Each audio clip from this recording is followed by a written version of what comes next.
자, 여러분, 박수 치신 분에게 34회 시험 합격의 아름다운 결실이 있기를 제가 응원합니다.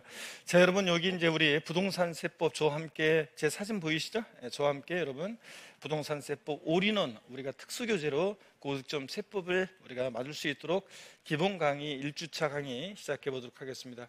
자, 여러분, 이 올인원 교재는 요 좋은 교재입니다. 그래서 여기 이제 학습, 여기 보시면 출제 경향 학습 포인트도 나와 있죠. 그래서 여러분들이 이 테마를 어떻게 공부할지, 이 중요도라든가 등등 이런 학습 방법이나 이런 것들이 다 안내가 잘 되어 있습니다. 그리고 핵심 내용이 있어가지고 우리가 기본서 두꺼운 내용들을 우리가 시험에 나오는 중요한 내용만 압축해서 여기는 뽑아놨습니다. 그래서 압축된 내용으로 우리가 공부하고요.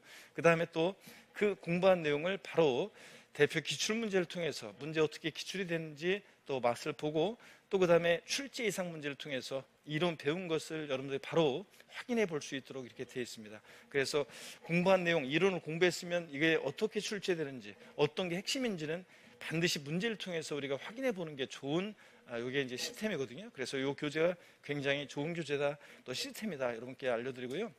또 그 다음에 자신 있게 여러분께 좋은 교재다, 좋은 시스템이다, 다른 과목도 그렇고요. 이렇게 추천을 제가 드릴 수 있고, 제가 처음으로 이제 올인원 교재 이렇게 하는 바람에 제가 책을 요번에 처음 여기서 랜다나에서 강의하면서 여기 책을 쓰면서 여기 이제 출간이 좀 늦어지고 있습니다. 세법은 개정이 오늘까지도 종합부동산세 같은 것은 국회에서 아주 최종적으로 대충은 지금 됐는데 최종적으로 다주택에 대해서 뭐 세율을 어떻게 할 것인지 뭐 이런 거에 대해서는 아직까지도 이견이 좁혀지지 않아서 법령이 아직 국회에 법령에서 나오지 않았기 때문에 지금 제가 정확하게 그 책들을 지금 출간을 마지막으로 못하고 있습니다. 그래서 등등 여러 가지 사유로 이거는 개정 내용을 어느 정도 충실히 좀 법은 시행령은 우리가 나중에 나오니까 어쩔 수 없다 할지라도 법은 반영을 다 해야 되는데 아직 국회에서 이게 통과가 될 줄 알았는데 안 돼가지고 책을 지금 출간을 못해서 좀 늦어지고 있습니다. 하여튼 양해를 바라고요.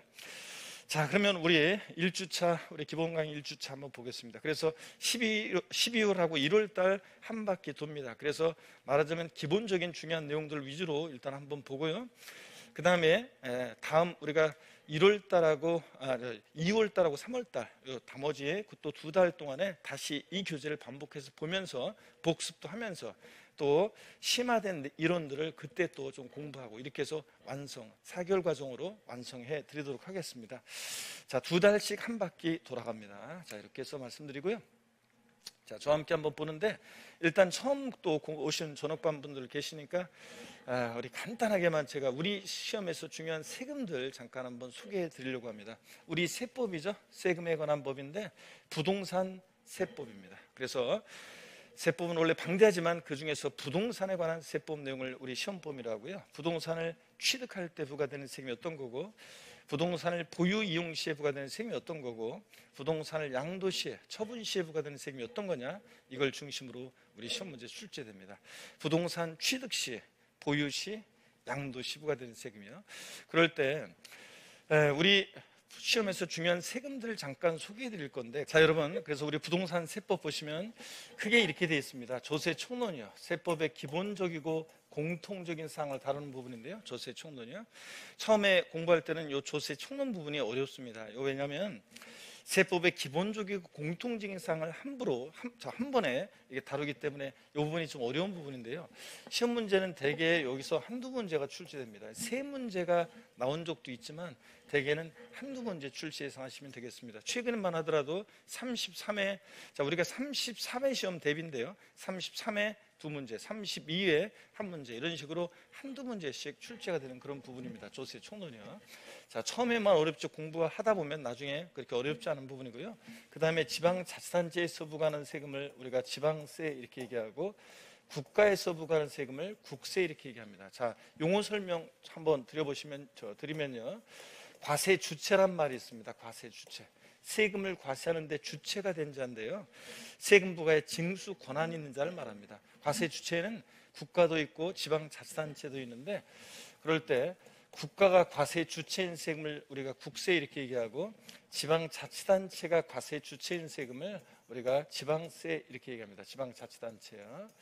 자, 이렇게 해서 지방자치단체에서 부과하는 세금 지방세, 국가에서 부과하는 세금을 국세 이렇게 얘기하는데, 시험 문제는 최근에 보면 이렇습니다. 지방세에서 5문제 나왔다 그러면 국세에서 지금 9문제, 이렇게 작년 재작년은 이렇게 출제가 되고 있는데요. 자, 근데 또 반대로 어떨 때는 또 지방세에서 더 많이 나오기도 하고 그렇습니다. 그래서 5문제에서 7문제 나오기도 하고 7문제에서 9문제 이렇게 나오기도 하고 그렇습니다. 그래서 세법은 16문항이 공시법 24문항과 함께 2차 과목 2교시에서 우리 2차 과목 2교시에서 40문제 구성됩니다. 그래서 세법은 이렇게 출제 문항 수는 제일 작지만 2차 과목에서 우리 2교시에서 공시법하고 우리 세법이 이제 함께 출제되는데, 등기에서 요 30%가 출제되고요. 지적에서 우리가 30%, 그 다음에 세법에서 40%가 출제됩니다. 그래서 여러분들 공부하실 때 전략은요, 지적하고 세법을 합쳐가지고 70%, 여기서 고득점 하시고 등기법 세이브하는 전략으로 공부하시면 좋다고 평균적인 수험생들 그런 전략을 짭니다. 왜냐하면 지적이 등기보다는 점수 따기 좋다고 하고, 세법은 다른 과목에 비해서 적은 노력을 기울여서 만점 맞을 수 있고 고득점 할 수 있는 그런 과목입니다. 그래서 지적하고 세법을 합쳐서 70%, 여기에 고득점 전략을 세우시고 등기법 세이브하는 전략으로 가는 게 제일 좋습니다. 그래서 오더 하나를 소홀히 하지 마시고 이렇게 이런 전략 하에서 공시세법을 공부하시면 되겠습니다. 2차 2교시를요. 자, 그러면 이렇게 말씀을 드렸고요. 그러면 한번 보세요. 최근에는 어떻든 간에 뭐 국세 비중이 높지만 그래도 그 전에는 지방세 비중이 또 높기도 했었고요. 그래서 이건 랜덤입니다. 그래서 대개 이런 비율로 출제가 된다는 거.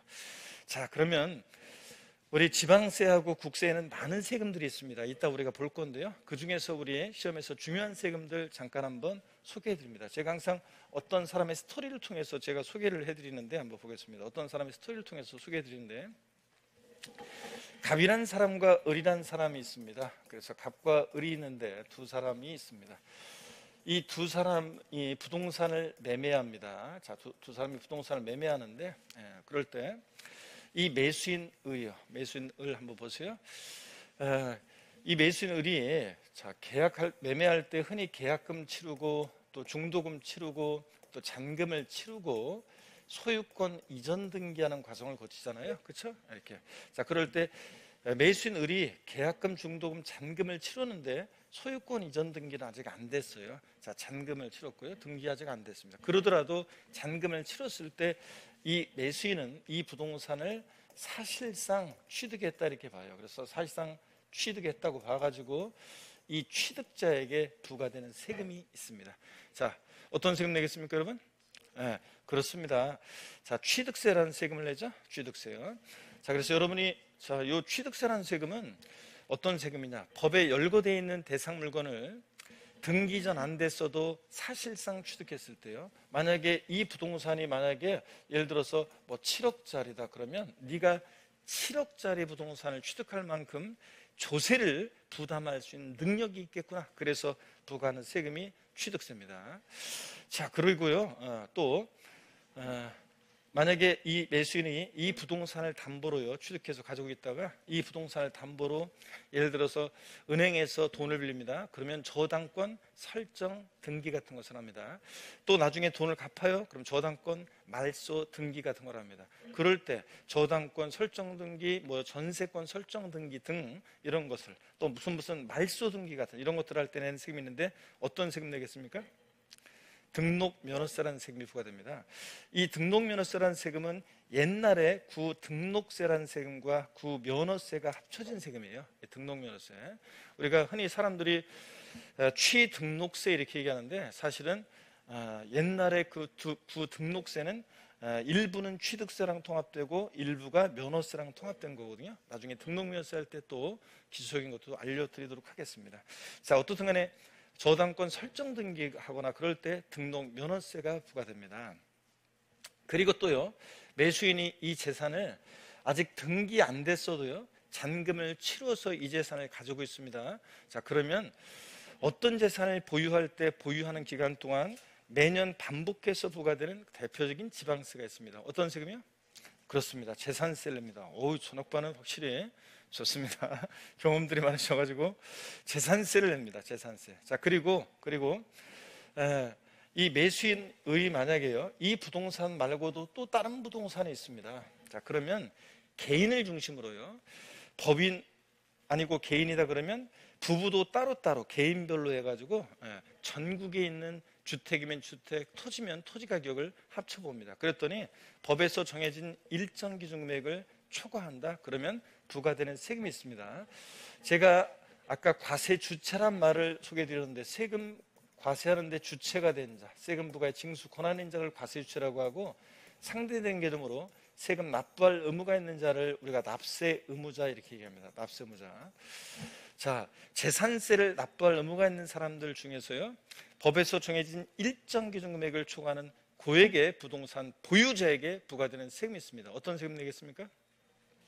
그렇습니다. 종합부동산세, 그 논란의 종합부동산세가 부과되는데, 제가 종합부동산세는 항상 얘기합니다.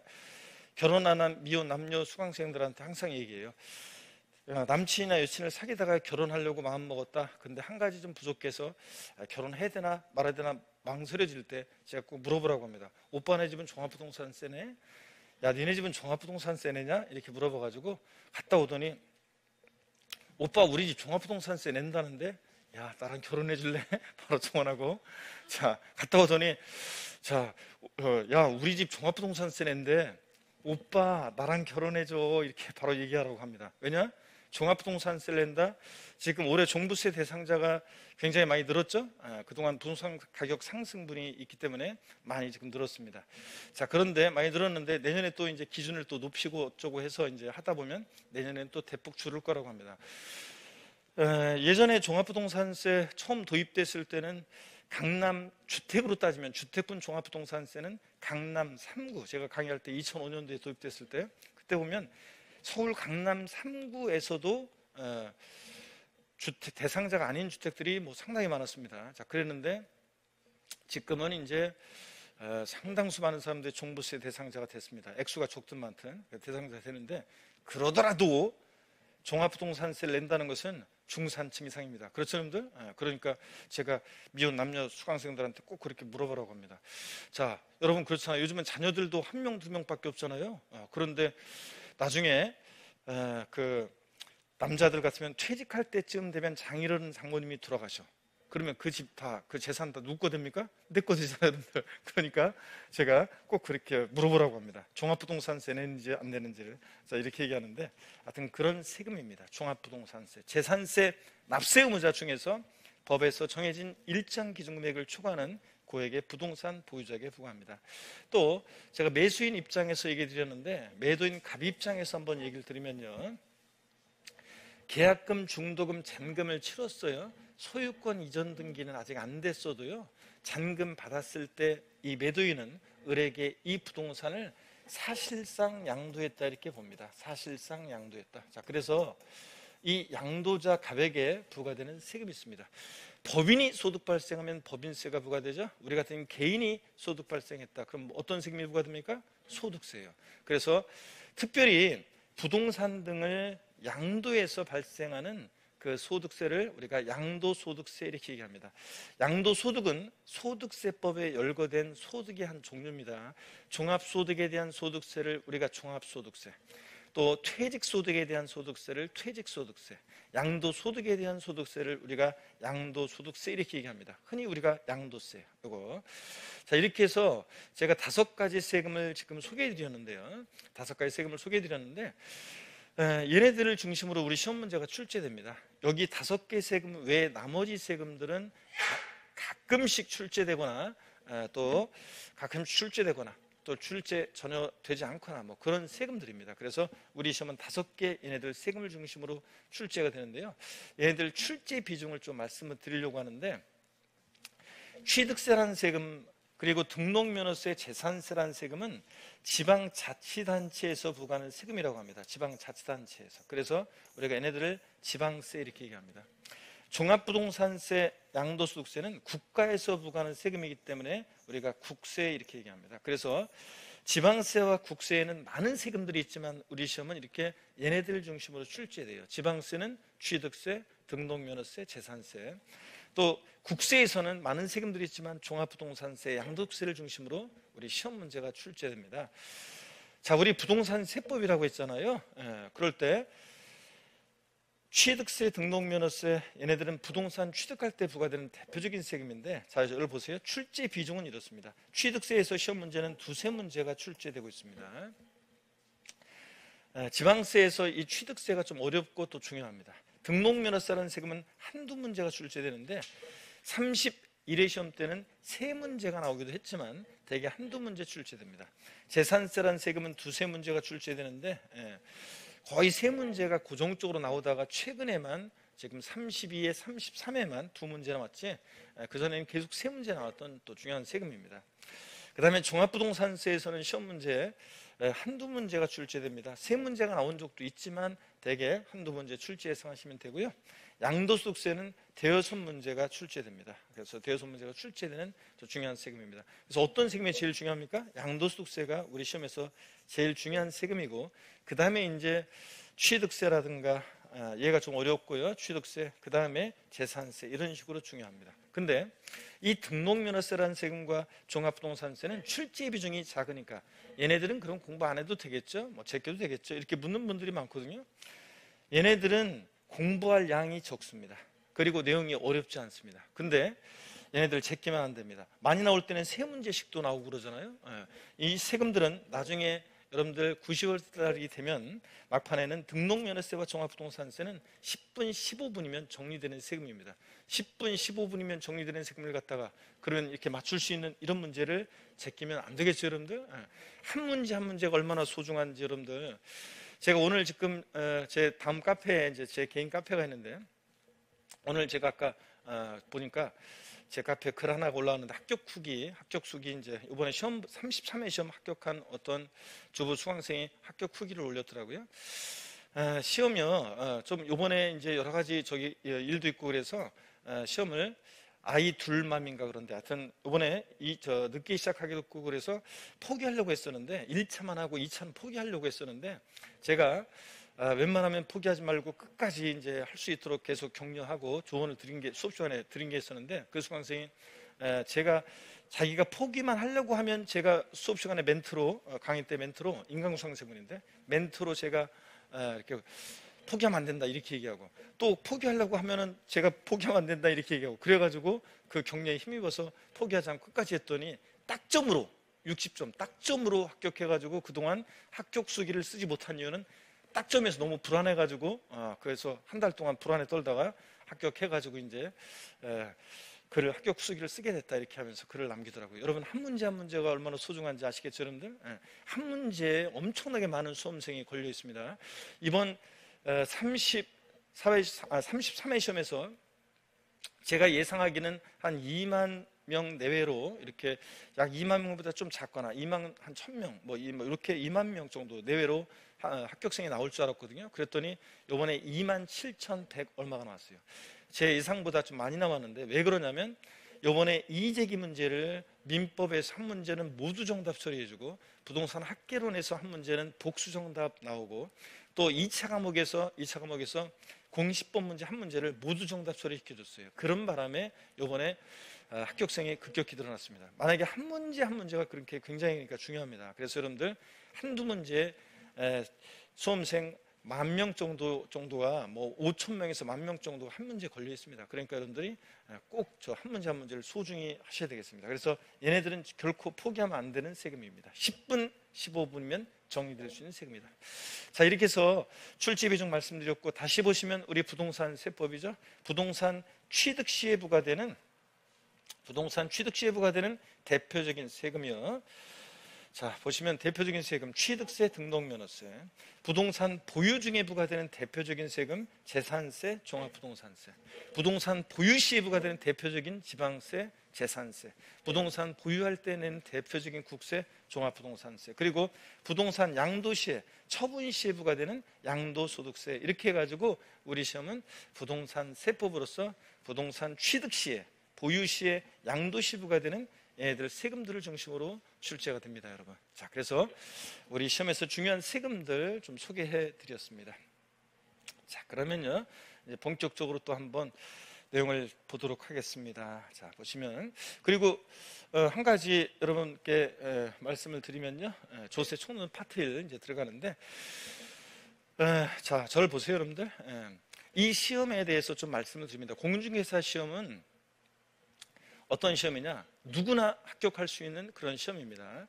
제가 원래는 첫 강의할 때는 항상 오리엔테이션을 1시간 내내 이렇게 여러 가지 그 도움되는 말씀도 드리고, 아까 그런 부동산 세금 소개도 스토리텔링으로 길게 설계를 하는데, 전학반은 좀 오늘 압축해서 제가 좀 말씀을 드리고 있습니다. 그래서 공인중개사 시험 압축해서 여러분들이 어떻게 하면 합격할 수 있느냐, 그거에 대해서 압축해서 좀 말씀을 드리면요, 제 오랫동안 경험으로 제가 2003년도부터 강의를 시작했었는데, 강의하면서 지금은 주로 이제 서울하고 수도권에서만 강의하는데, 예전에는 이제 지방도 강의했었고요. 그러면 제가 지방, 서울 이렇게 수도권을 다 강의하면서 다 돌아다니면서 수많은 수험생들을 보고서 제가 경험한 것은 뭐냐면, 이 공인중개사 시험은 어떤 시험이냐?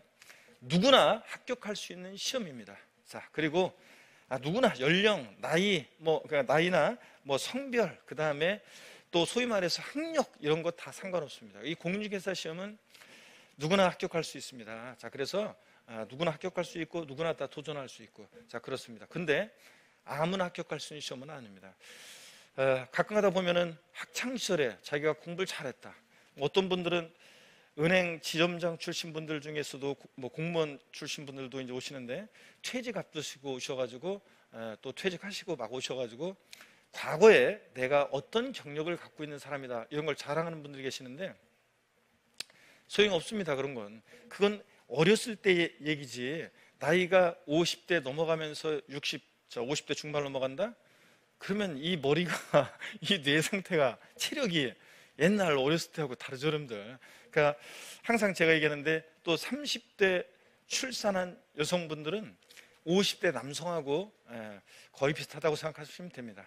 자, 뭐든지 사람들이 학창시절과 달리 이게 마음 같지가 않습니다, 공부라는 게. 그래서 시험용 공부는 더군다나 이게 밑 빠진 독에 물 붓기 같습니다. 그래서 구멍 하나씩을 갖고 있다고 생각하면 돼요. 그게 큰 구멍인지 작은 구멍인지 차이 뿐이지, 누구나 구멍을 갖고 있어요. 공부 내용을 밀어 넣으시잖아요, 그럼 바로 그냥 빠져나갑니다.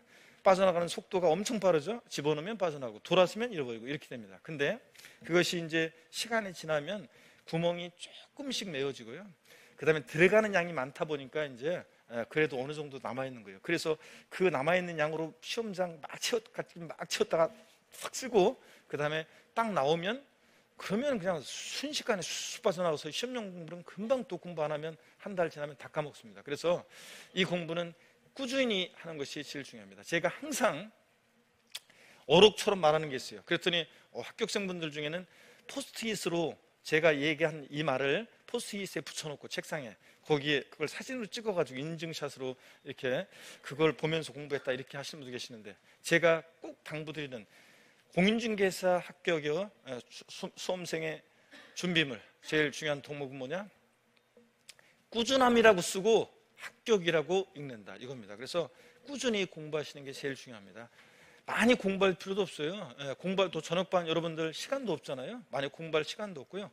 공부는 집중력 있게, 어렸을 때하고 똑같습니다. 집중력 있게 공부하고 또 효율적으로 공부하고, 그러면서 적은 시간이라도 꾸준히 공부하는 게 중요합니다. 그래서 여러분들이 앞으로 공부하시면서 힘든 일도 많으시고 바쁜 일도 많고 그러겠지만, 그냥 어떻든 간에 본방사수하면서 매일 꾸준히 공부하는 게 제일 중요하고요. 또 짜투리 시간을 좀 활용하시면 좋습니다. 전학반 분들 시간 없으시면, 우리가 하루 보면요, 의미 없이 보내는 시간들이 많습니다. 그냥 핸드폰 보면서, 아니면 뭐 하면서, 그냥 멍하니 하면서 보내는 시간들이 많은데, 그런 짜투리 시간을 여러분들이 이동하는 시간이라든가 뭐 하는 시간이라든가, 그 짜투리 시간을 잘 활용하시면 됩니다. 그래서 그렇게 하시면 여러분들이 조금씩만, 하루에 적은 시간을 투자해도, 여러분들이 특히 실강의 들으신 분들은 강의를 끝나고 집에 가서 씻고 뭐하고 정리하시고, 그리고서 이제 다 준비한 다음에 책상에 앉아가지고 공부를 하려면 졸음부터 일단 밀려옵니다. 그죠? 그러니까 이게 공부하기가 쉽지 않은데, 짜투리 시간을, 하루 동안에 남는 시간에 짜투리 시간을 잘 활용하시면서 효율적으로 공부하시면 되겠습니다. 그러면 여러분들은 틀림없이 이 중개사 시험은 제가 수많은 경험 중에서 봤지만 누구나 합격하는 시험입니다. 저번 좀 쉽지 않을 것 같은데 그래도 합격하더라고요, 보면. 자, 그래도 꾸준히 이렇게 하시고 악착같이 하려고 아둥바둥 하시면 합격합니다. 그래서 그걸 좀 당부드립니다. 꾸준함이라고 쓰고 합격이라고 읽는다. 여러분께 말씀을 좀 드리고 싶고요. 그래서 이 교재는 시간 없는 분들, 여러분들을 위한 교재니까 여러분들이 압축된 내용을 잘 반복해서 공부하시면 되겠습니다. 먼저 아까 제가 소개했을 때 우리 세법 교재는 기본서든 문제집이든 이런 올인원 교재든 이게 크게 세 개 부분으로 되어 있다고 그랬죠. 조세, 총론, 지방세, 국세예요. 그럴 때 조세, 총론, 세법의 기본적이고 공통적인 사항을 다루는 부분인데 시험 문제는 한두 문제가 출제된다고 그랬습니다. 그랬죠? 시험 문제는 한두 문제가 출제가 됩니다. 그래서 한두 문제가 출제가 된다는 거. 세 문제가 나온 적도 있긴 있습니다. 그렇지만 대개는 한두 문제 출제되는 부분이고, 처음에 공부할 때는 좀 어렵고 여러분들은 특히 압축된 내용을 배우기 때문에 힘들겠지만 잘 시험에 나오는 내용 위주로 우리가 집중적으로 한번 잘 보도록 하겠습니다. 먼저요, 어떤 것들을 테마로 해서 우리가 보느냐. 우리 조세 총론은 크게 파트가 이렇게 되어 있습니다. 파트 1 조세 총론. 자, 공부하는 테마는 먼저 조세 분류와 세법 용어요. 그래서 조세 분류를 통해서 여러분들이 이 세금은 어떤 성격의 조세들인지 조세 분류를 통해서 보시고 성격을 파악하고, 또 조세 분류에서는 시험 문제가 이제 이따가 말씀드리겠지만 또 틈틈이 문제가 나옵니다. 그래서 조세 분류 보실 것이고, 또 세법의 용어를 통해서 우리가 특히 이제 몇몇 용어인데 시험에 의미가 있는 용어가 있습니다. 징수 방법 같은 거예요. 이 세금은 어떻게 징수가 되느냐. 어떤 세금은 가만히 있으면 세금을 내라고 세무 공무원이 세금을 계산해서 납세 고지서를 발부하는 그런 세금이 있고요. 어떤 세금은 가만히 있으면 안 되고 우리 같은 납세무자가 세금을 계산해서 계산된 세금을 과세유치에게 신고하고 납부해야 되는 그런 세금도 있습니다. 그래서 이 세금은 어떻게 징수했느냐. 또 고지서가 날라왔는데 언제까지 세금 내라고 했는데 그 납부 기한 내 세금을 납부하지 않습니다. 신고 납부하라고 했는데 안 해요. 그러면 어떤 제재를 받게 되는지, 이런 것들을 우리가 조세세법 용어를 통해서 공부하도록 하겠습니다. 자, 그 다음에 두 번째 우리 테마를 봅니다. 잠깐요. 고기 한번 드시고 금방 끝날 거긴 하지만 스트레칭 한번 하고 이어서 보도록 하겠습니다. 목 운동 이렇게 합니다. 세법 시간에는 가끔씩 스트레칭 할 건데요. 목 운동 합니다. 이렇게. 아이고, 자, 반대로 돌리시고, 자, 허리도 여러분요, 이렇게 좌로 우로 돌립니다. 자, 이렇게 돌리시고, 기지개도 화끈하게 제끼시고, 기지개도 화끈하게 제끼시고, 좋습니다. 어깨도 돌립니다, 여러분. 자, 저 많이 지금 바깥에 이제 막 춥고 그런데 온풍기 돌아가는 겨울에는 진짜 졸음이 밀물듯이 막 밀려옵니다. 그렇죠? 그럴 때는 이게 어쩔 수 없습니다. 이게 자, 떨쳐내기가 쉽지 않은데, 그럴 때는 이렇게 지금은 뭐 그쪽에 퍼져 계시니까 서서 이렇게 잠깐 서서 이렇게 공부하셔도 됩니다. 서서 이렇게 공부하셔도 되고, 졸음을 깰 수 있으면 여러분들이 온갖 방법을 다 동원하시면서 집중해서 한번 보면 되겠습니다. 자, 두 번째 테마를 보시면 우리 세금 납부할 의무는요, 일정한 경우에 이게 성립을 하고 또 성립된 납세무는 이제 확정이 되고 또 그 다음에 소멸하는 과정을 거친다고 하는데, 이 테마는 이제 굉장히 이제 중요한 테마입니다. 시험에서 아주 자주 나오는 그런 중요한 테마입니다. 그래서 이런 부분들을 중심으로 우리가 이제 볼 거고요. 시험에 자주 출제되는 아주 중요한 부분입니다. 납세무 성립 확정 소멸 부분이요. 그리고 이제 조세와 다른 채권과의 관계, 그래가지고요, 이런 게 있어요, 여러분. 우리 세금은 있잖아요. 국세나 지방세 같은 세금은 체납자의 재산이 공매나 경매에 넘어갔을 때 그 매각대금에서요 최고 우선해서 가져갑니다. 자, 그래서 세금이 일반 채권이나 공과금보다 담보가 없어도 우선해서 가져가는 게 원칙인데요. 근데 또 예외가 있어요. 세금보다 더 우선하는 것들이 있습니다. 더 우선해서 가져가는 것들이 있는데, 요 조세와 다른 채권과의 관계, 이것도 이제 틈틈이 시험 문제 또 출제가 또 가끔씩 되는 또 중요한 부분입니다. 이것도 볼 거고요. 나중에 실무에 나가시면 여러분 또 실생활에서 또 실무에 나가면 이게 굉장히 중요해요. 자, 세금이 자, 일반 채권이나 공과금보다 우선하고 그런 거도 또 세금부터 우선할 수 있는 것들, 이런 것들을 꼭 알아야 되는데 이걸 잘 모르면 실무에서 또 낭패를 볼 수 있습니다. 자, 그리고 조세의 불복제도라고 해서 테마 4번은요, 우리가 세금에 관해서 국가나 지자체로부터 부당한 처분을 받습니다. 그럼 가만히 있으면 안 되겠죠? 당장 뛰어가가지고 그냥 세무공무원 죄송합니다. 세무공무원이 멱살을 잡는다? 나만 세고랑이지 뭐. 그래서 정당한 절차를 밟아서 국가나 지자체로부터 조세에 관해서 부당한 처분을 받으면 우리가 정당한 절차를 밟아서 권리구제를 받아야 되겠죠? 이런 부분. 요 조세 불복제도 이런 것들은 시험에 잘 안 나오는 부분인데 이번 33회 시험에서는 여기서 문제가 나왔고요. 서류의 송달 이것도요. 공무원 세법에서나 중요하지 우리 세법에서는 잘 안 나오는 부분인데 자 33회 시험에서는 조세 불복제도와 서류 송달 여기서 문제가 한 문제씩 그래서 두 문제가 나왔습니다. 여기서 한 문제씩 나왔는데 자 이게 이제 문제가 나왔기 때문에 34회 시험에서는 이 조세 불복제도나 서류 송달은 또 출제 가능성은 없다 이렇게는 내 절대 얘기 안 합니다. 굉장히 낮아졌습니다. 자 그래서 여기는 굉장히 낮아졌고 그래서 올해는 좀 소홀히 할 예정입니다. 자 그래서 이런 것들을 테마로 해서 우리 시험 문제 또 출제가 되고 또 출제 예상되어집니다. 그러면 조세 총론 자 이런 것들을 테마로 한번 우리 공부해 보도록 하겠습니다. 자 로켓가 빨리 출발하라고 몸을 좀 이렇게 슬슬 준비하고 있는데 출발해 보도록 하겠습니다. 하나 둘 셋 자 출발합니다 여러분. 자 그러면 보시면은 우리 테마 1번 조세 분류와 세법 용어 있죠? 이걸 이제 한번 보도록 하는데요. 출제 예상 그 학습 포인트 여러분 거기 12페이지로 되어 있는 거 테마 1번에 거기 보이시죠 여러분들? 그것에 관해서 제가 이 화면을 보시면 됩니다. 그 교재에 나와 있는 거를 제가 살짝 말씀을 드리면요 이렇습니다. 출제 예상과 학습 포인트 최근 기출횟수를 보면 이렇게 기출이 많이 되고 있습니다. 자, 틈틈이 자주 되고 있죠?